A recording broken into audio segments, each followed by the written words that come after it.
When it comes to teaching Luncheon Kingdom, we actually have things kind of lucky. There aren't any crazy top level routes or anything like that. There are a couple of strats you can do to shave a few seconds, but beyond that, everyone does the same thing, and it all comes down to optimization and consistency. Luckily, I can help with at least one of those things. So today, I'm going to be giving you guys a rundown on how to take your Luncheon Kingdom and push it further towards a top level time. I want to very specifically say, now that we're touching on some more technical kingdoms, the way I'm explaining these videos is with the way I specifically do things. They're not specifically the best things, and there may be some better ways of doing things, or even more BTT level strats for certain movement. But these videos aren't for showing stuff like that, and to show that they aren't even really necessary. So before we get started, consider hitting the subscribe button. I know these segue things are awkward and annoying, but somewhere close to 80% of the people that watch these videos aren't subscribed, so there's actually a large chance that you right now aren't subscribed. What the heck, gamer? Anyway, with that annoying segment out of the way, let's begin the gauntlet that is Luncheon Kingdom. Unfortunately, to kind of counter my introduction, Luncheon Kingdom begins with something most find a little tricky to learn, but is worth it, and only a little bit risky. We are of course talking about Salt Pile Triple Jump. Promptly named as you do a triple jump on top of a pile of salt to gain enough height to cap dive and then wall jump on top of this platform. But let's pull back for a second. How exactly do we go about setting this up so we actually pull it off so late into runs when tensions are high? Once you've mashed your way into Luncheon Kingdom, there are two ways you can begin your movement for this strat. You can do what the top boys do and buffer a spin pound during the cutscenes at the beginning of the kingdom, then roll boost towards the salt pile before you can even see Mario, might I add. Or you can take things a little safer and do things the way I've always done it to just make the learning curve a little better for you. Before you can see Mario, turn Mario to face the salt pile, more or less dead right on your analog stick, jump, dive, and then roll boost once. Center your camera with a bumper button, then you need to space out your triple jump. This is actually the trick that helped me to learn how to space out your jumps, so to explain what I mean, I'll take this a step back, just for nostalgia's sake. If you didn't already know, you can control how high Mario jumps throughout all stages in a triple jump by simply varying the length of time you hold the jump button. This is helpful for Salt Pile Triple, as we can do tiny little hops leading up to the top of the pile before doing a final large jump to finish off the strat. With that out of the way, I just want to preface by saying learning how to space out your jumps for Salt Pile is probably the hardest part of the whole thing, so try not to get too discouraged if it isn't coming totally naturally at first. It is a little weird to get used to. Once you've got your jumps all spaced out, you want your final jump in your triple to begin as close to the top as you can to ensure you get the maximum amount of height. Then, once you've done your triple, begin moving Mario towards the right. At the highest point in the triple, throw out Cappy to the right and dive. Trying your best to avoid this stupid pillar as it's way too easy to bonk on it. Then, at the max height of your cap dive, cap stall against the wall jump, then throw Cappy towards the platform and dive. If you get yourself in the perfect position, you can actually roll boost and then jump into the moon, but that's really awkward to get due to the geometry of the salt up here, so just dive into the moon as efficiently and elegantly as possible. Once you've grabbed the moon, dive, center the camera, and roll boost once. I say once here because 9.99 times out of 10, Mario will just try and roll right off the edge. If this happens, simply react and long jump to kill that momentum to stay on top. Then continue roll boosting until you reach the edge of the platform. Then time your final roll boost to be as close to the edge as you can to get the max distance. Then continue to fall. Once you're close to the platform in front of you, dive and roll boost 3 times. Long jump, then cap dive. I like to land a little to the right, as the movement I do next is to simply turn to the left, jump, and instantly dive. You want to be landing on the top part of the moon so you have as much height as possible. The reason for that is because after collecting that moon, you want to cap dive out of the little room further to the left than to the right so you don't bonk, neutral bounce on Cappy, then throw Cappy towards the platform and dive on top of it. Continue rolling towards the Spew It arena, and at the end, either roll cancel off the edge and dive into the arena, or any other movement option that works, like long jumping or what have you. Spew It, like all Brutals, isn't overly technical. Just bop him on the head, hold out Cappy behind him, backflip, time your release of Cappy to knock off his hat, then land on his head. I'm not going to go too in depth on this fight as it's pretty straightforward, but after Spew It, roll and roll cancel into the moon. Then, after the cutscene, turn your camera towards the shard sub area, jump, instantly throw Cappy and dive, or buffer it during the cutscene if you wish, and throw Cappy at the door once you fall down and roll into the room. As you're entering the sub area, hold a trigger button and hold down left on your analog stick. As you gain control of Mario, you'll see him kind of swing into position. As soon as he's done so, begin a roll and long jump. Once you've passed the wall, throw Cappy in the direction of the moon and cap dive. Then simply dive into the moon. Once collected, dive and buffer a spin pound. Spin pound back towards the door, and as soon as Mario is about to go over the edge of the platform, roll cancel, holding up on the analog stick to flick right around the corner and preferably directly into the door. Once you've exited the sub area, backflip, wait just a moment, then cap dive to the right and dive almost instantly. You should be landing on this section of geometry, do a max height jump, dive, and land on the platform. Then quickly spin throw and jump.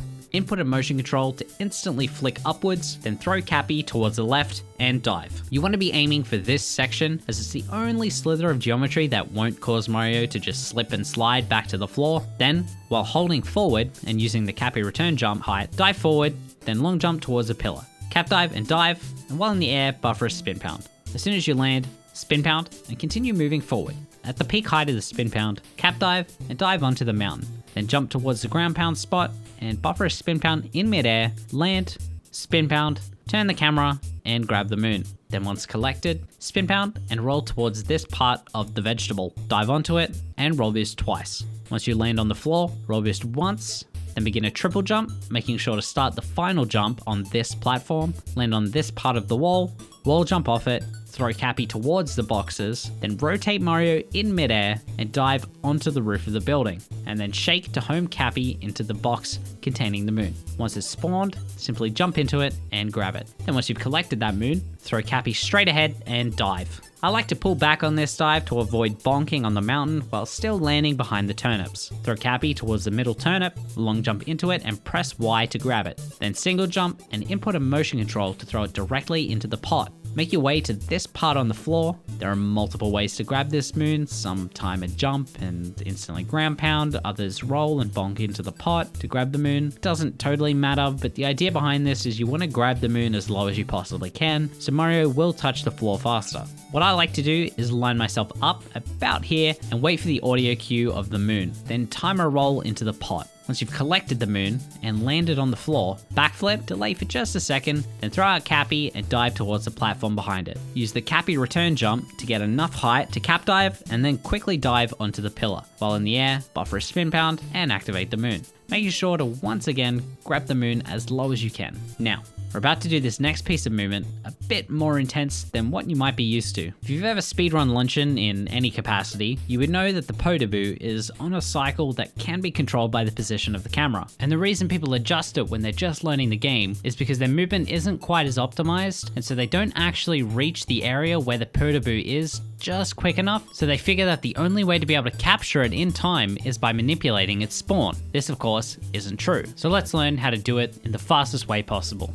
Buffer a spin pound during the moon grab animation, then spin pound forward. I like to aim slightly to the right so I can add the tiniest vector in to just make sure I don't bonk. Then, as soon as you can, dive onto the platform. Roll boost twice, then long jump. Once you're about halfway and just about to touch the lava, cap dive, then delay, then finally dive onto the platform. Holding your trigger button so you continue to roll and begin buffering a spin pound. I always over buffer this spin pound. And what I mean by that is that instead of buffering and then stopping to instantly spin pound, I continue buffering even as Mario is coming out of the roll. The reason I do this is because of the way the salt makes a tiny little hill. The geometry is a little funky, and if you don't fully commit to a buffered spin, there is a chance that the spin buffer will just vanish and you'll miss your cycle. So over buffer, then spin pound to activate the moon. Jump as high as possible, throw out and hold Cappy, then just before the moon becomes grabbable, input a motion control to home in on the Podoboo. This is all really quick, but if you timed this all correctly, you should grab the moon, then instantly capture the Podoboo.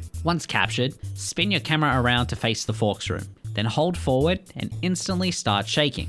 You want to input 3 shakes here as the Podoboo, all as soon as you possibly can, as the spacing here is a bit tight. After you land the third twirl, jump up as the Podoboo, exit the capture, dive, roll boost, then roll cancel into the door, continuing your momentum forward. This movement is incredibly tight, and inputting it correctly will more often than not just result in you bonking on the door. If you want to take this just a tad safer, you can instead exit the Podoboo capture, then spin throw to knock open the door, and then just roll in as normal. Doesn't lose you all too much time, it's just not as tight. So, as is tradition, I'm not going to go crazy in depth on forks here, as I do have a video already up on my main channel that goes completely in depth. You can find that with this card here. But as a few reminders, tilt the camera up at the beginning for a handy little camera minute.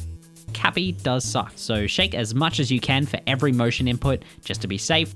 And finally, forks suck. There is a high chance you're going to lose 30 seconds here one day. Just roll with it. But once you've exited the forks room, roll, then roll cancel, and hold out Cappy. Shake to home in once the Podoboo jumps. Once you capture and land as the Podoboo, aim for the top left on your analog stick and shake to jump forwards. I like to kind of curve back towards straight ahead during this movement. Then as soon as you land, hold B to get a max height jump and move towards the right. There isn't a whole lot of information I can really give you on how to make this jump work, as it's only really possible to learn it through trial and error. But what I can say is avoid touching the lava wall before jumping. 9.99 times out of 10, it is going to just kill your momentum and you won't be able to make it up. Anyway, as soon as you land, continue moving towards the right and tap B. You should be able to make it up on top of the platform. You're also going to want to turn your camera further to the right. You want to stop the pan bros from spawning early. So we do this with the camera minute. We do this so that we can instantly capture a pan bro as close to the lever as possible a little later on.